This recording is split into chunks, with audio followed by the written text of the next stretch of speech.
Au nom du Père et du Fils et du Saint-Esprit. Amen. Nous sommes aujourd'hui 21 mars et la parole de Dieu qui nous est proposée est extraite de l'évangile de Jean, chapitre 8, versets 51 à 59. Viens Esprit Saint, Esprit très saint, pétris-nous de piété pure, que l'on soit épris d'une nouvelle si sûre, si bonne, à la moisson mûre de ta parole. Ô Seigneur, envoie ton Esprit Saint et tout sera créé, et tu renouvelleras la face de la terre. En ce temps-là, Jésus disait aux Juifs, Amen, Amen, je vous le dis, si quelqu'un garde ma parole, jamais il ne verra la mort. Les Juifs lui dirent, maintenant nous savons bien que tu as un démon. Abraham est mort, les prophètes aussi.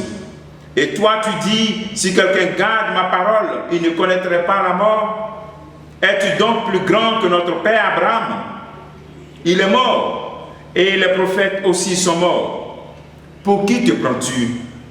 Jésus répondit, si je me glorifie moi-même, ma gloire n'est rien. C'est mon Père qui me glorifie, lui dont vous dites, il est notre Dieu. Alors que vous ne le connaissez pas, moi, je le connais. Et si je dis que je le connais, et si je dis que je ne le connais pas, je serai comme vous un menteur. Mais je le connais. Et sa parole, je la garde. Abraham, votre père, a exulté, sachant qu'il verrait mon jour. Il l'a vu. Il s'est réjoui. Les Juifs lui disent alors, toi, tu n'as pas encore 50 ans, tu as vu Abraham?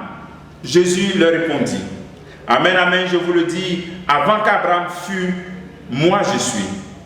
Alors il ramassait les pierres pour les lui jeter. Mais Jésus, en se cachant, sortit du temple. Acclamons la parole de Dieu, louange à toi, Seigneur Jésus. Bien-aimés dans le Christ, nous continuons la lecture de cette confrontation de Jésus avec les Juifs.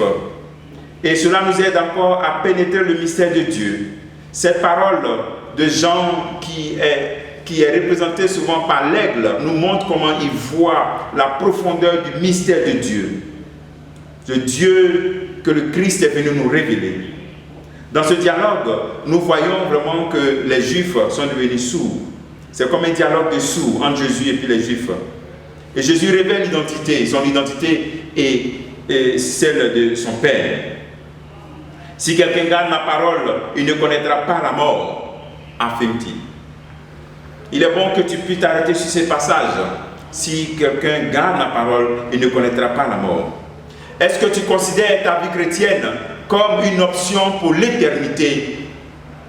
Est-ce que tu considères ta vie chrétienne comme un rêve pour l'éternité, un rêve réalisable et passionné pour la vie éternelle? Il est bon d'avoir cela. Souvent, nous, quand nous rêvons, par exemple, on peut rêver d'aller, c'est pas, aux États-Unis ou bien en Europe. Mais souvent, on pense, on imagine, mais comment sera l'Europe? Comment c'est les États-Unis? J'ai envie d'aller là-bas. Ou bien, on pense, celui qui a fondé sa famille, il pense vraiment, ma maison sera comme ça. Mais est-ce que tu rêves de l'éternité? Ce qui nous passionne doit entrer aussi dans notre rêve, dans notre méditation. Ah voilà, je rêve de cette éternité, d'entrer dans le paradis quand je vais mourir. Sûrement que ça sera comme ça, sûrement cette beauté. C'est-à-dire, cela motive aussi à aspirer davantage à cette éternité. Si quelqu'un garde ma parole, il ne connaîtra pas la mort. C'est-à-dire, il va faire l'espérance de l'éternité. Alors quand tu veux faire l'espérance de l'éternité, il faut y penser. Imagine-toi comment ça est. Et puis, parce que tu veux y aller. Comme tu veux y aller, tu t'imagines que c'est voici, peut-être que c'est beau, il y aura les anges qui chantent, il y aura des fleurs. Bon, voilà, il faut s'imaginer, cette imagination, c'est parce que tu aspires à aller là-bas. Quand on veut vraiment quelque chose, on se donne une image de la chose et on y pense, même si on n'est jamais parti.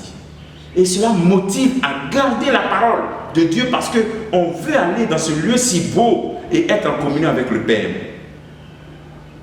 C'est mon Père qui me glorifie.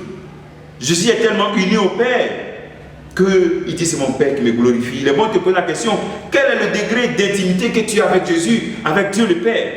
Et être capable de dire, mon Père me glorifie. Est-ce que tu as une intimité avec Jésus-Christ? Est-ce qu'il est ton intime? Est-ce que tu recherches à devenir intime du Christ, mais tu as peur de cela? Demandons au Seigneur cette grâce qui nous donne vraiment, d'aspirer à l'éternité et qui nous donne vraiment de devenir vraiment ses intimes, afin que tout ce que nous faisons, ça soit pour sa plus grande gloire. Comme travail, tu peux te retirer et puis contempler l'éternité. L'éternité auquel tu aspires, contemple cela, imagine. Et puis que cela te donne encore la motivation de garder la parole de Dieu. Que le Seigneur te bénisse, que nous bénisse tous en ce jour au nom du Père et du Fils et du Saint-Esprit. Amen.